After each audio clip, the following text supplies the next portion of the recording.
Hey everyone, Anthony Fantano here, internet's busiest music nerd. Hope you're doing well. And it is time for another edition of Reviewing Your Music. Our second installment of this, I have gone onto social media. I have elicited some submissions from fans of the show, independent artists. Got this tweet spreading around, got a lot of people responding with songs that they have made.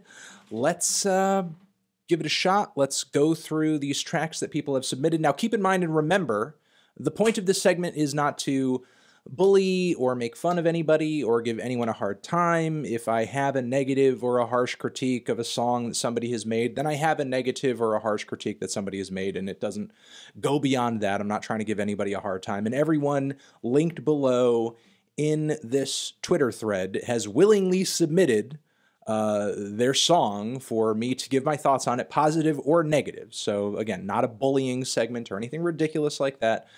Just essentially going over some songs that fans of the show have submitted and maybe giving some shine to some people who previously didn't really have much attention on what they were doing because they submitted a track and it turned out to be pretty good. Let's see what's going on, and I will just kind of randomly peruse through here and just hop on to whatever sounds or looks interesting. I'm just going to hit this one right here, right off the top, because it's the first one I see. I'm just going to give it a shot merely by virtue of that.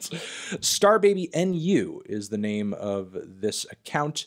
New Earth, the name of the track is Paradigm. Let's give it a shot. Let's see what's going on, the official music video here.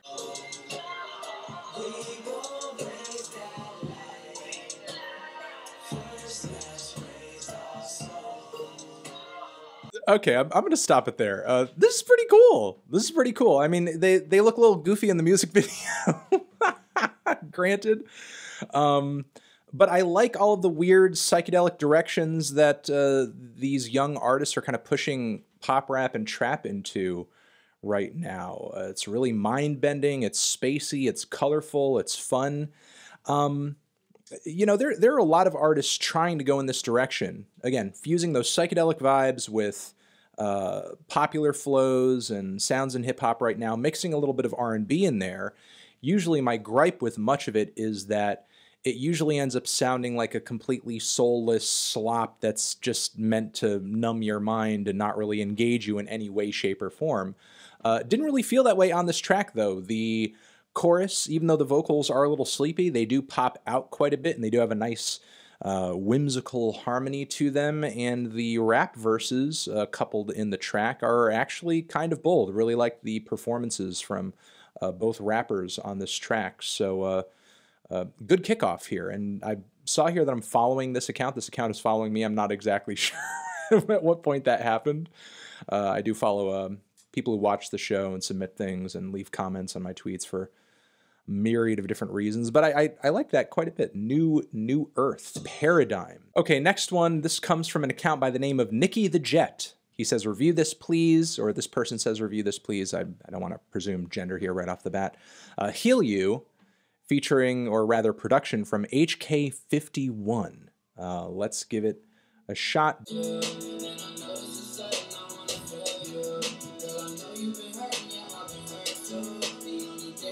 Okay, it's basically some very sparkly, semi-acoustic emo raps with a trap beat, some heavy bass, auto-tune vocals. Not really my cup of tea, but there are songs in this style that I've heard that are pretty great merely by virtue of the tune that they're attached to being really catchy or fantastic. And I actually don't mind the tune all that much on this cut over here. If this song is lacking in anything, in my opinion, it is just sort of a better vocal delivery and vocal performance. The singing does just feel a little flat emotionally, not very dynamic, not a whole lot of peaks and valleys, just seems like a very average performance without a whole lot of fire to it. And on top of that, the recording of the vocals and the mixing of the vocals, it just seems really, really, really thin in comparison with the beat itself. I would say it kind of just feels like a very tiny, minuscule sort of like piece in the beat, when I think the singing really should have more presence. So definitely better vocal take, definitely better vocal mix. Outside of that, you know, nothing too awful about the track, but overall just kind of really indifferent toward it. All right, moving on from there, I dropped my first EP in December, produced by Fire Beats. This is the second track off it. I hope you check it out because that'd be awesome. Much love to you, Melon. Says Scott Kilmer. This automatically brought me to the track Vista off of this Nicole EP. Let's give it a try. I guess we'll see what's up with it. As my mind rushed through a wormhole, picking highlights of our home, little moments, looking in your eyes, you can hear the angels cry, falling from the skies, teardrops of a lullaby. All right, after those couplets, I really have to I have to tap out. I really do have to tap out. The looking in the eyes and the angels crying and the so on and so forth. It's really. I mean, I like some of the influences going into what's happening here. Clearly, there might be a touch of Bon Iver, Little Peep, Frank Ocean, maybe some Kevin Abstract, American Boyfriend, that sort of thing. The instrumental is pretty lush and heavy and very pretty, but what is happening with the vocals, I just cannot get behind at all. I mean, in the first leg, the vocal melodies are incredibly awkward and just painfully off and just not anything very smooth or catchy about them. The melody is unpleasant in a way, and the tone of the vocals, the timbre is really nasally. It's really just kind of reaching up in that upper register in an awkward way at some points, and the auto-tune on them does not help the timbre at all. I mean, I feel like when we hear the vocals in a more naked state in the next leg, when the guitars start coming in, they're not really the best at that point. But once auto-tune is thrown onto them in the first leg over here, it's like they're even more difficult to tolerate.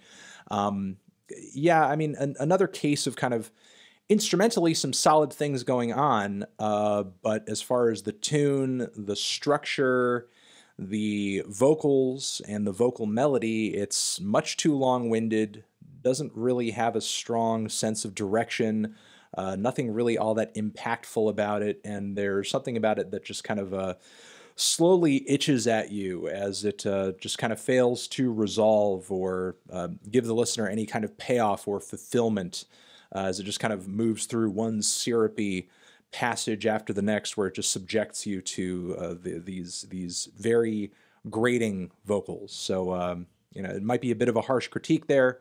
I apologize. You know, again, my intention is not to give anyone a hard time or anything, but I just randomly came across this track, and that just happens to be my feelings about this song. All right, next. All right, this, I think I'm going to pop onto this one over here, who goes by the name of Lagoon, or Pat Lagoon, and I think RikShaw is the name of this track. Comes off of a record, it looks like Shining. No, this is an artist named Pat Lagoon and RikShaw on a song titled Shining.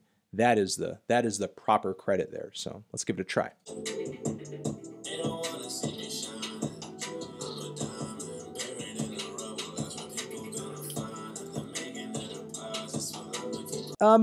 Not a bad cut so far. I would say as far as very nocturnal, poppy, vibey, pop trap floating around the internet right now, it's very standard. It's very standard style.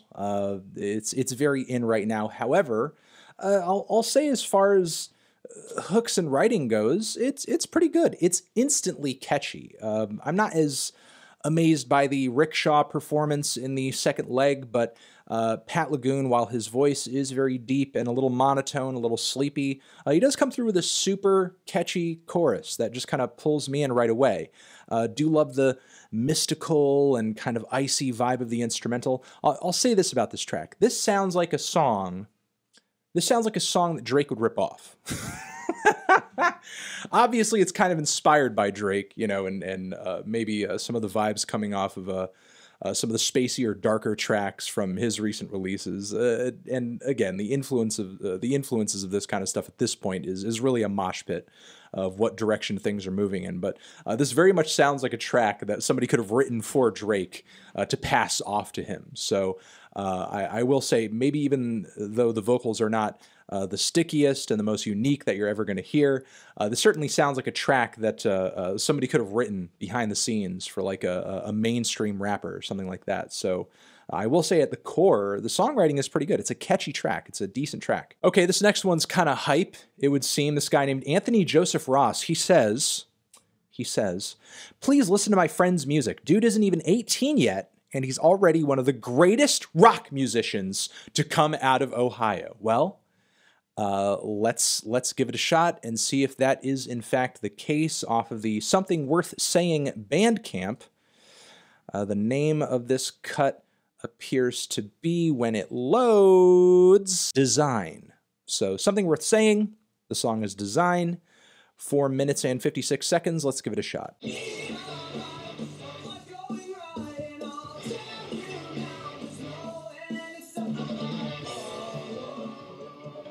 Okay.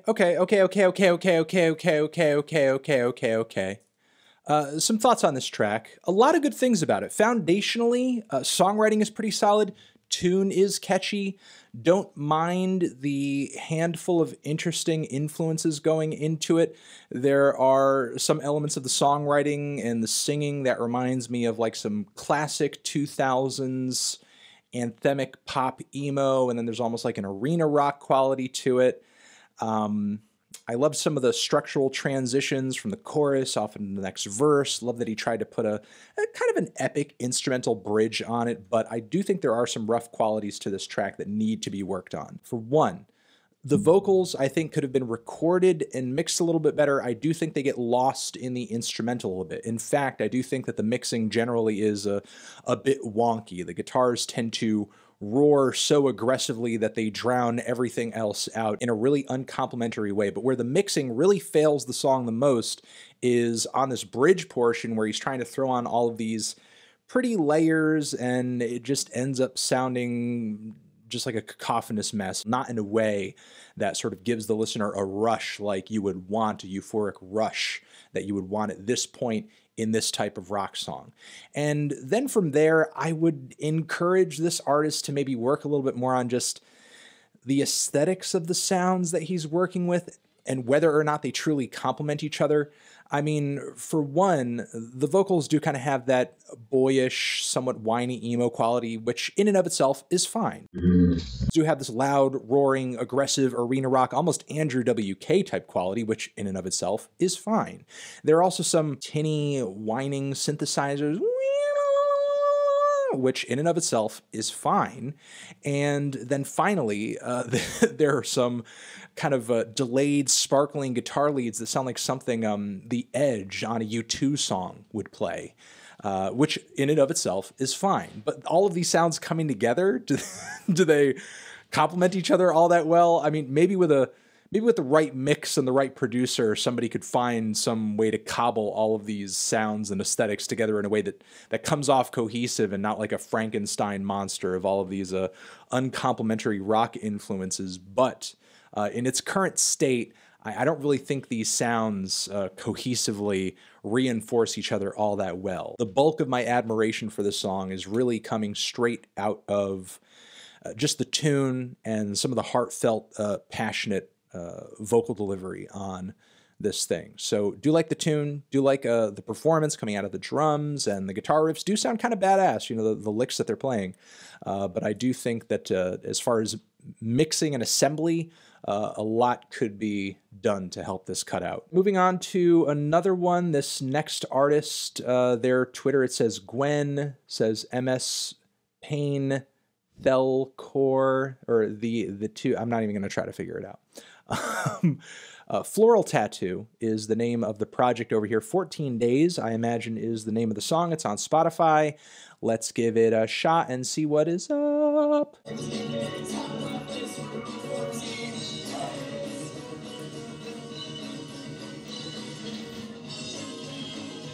Wow.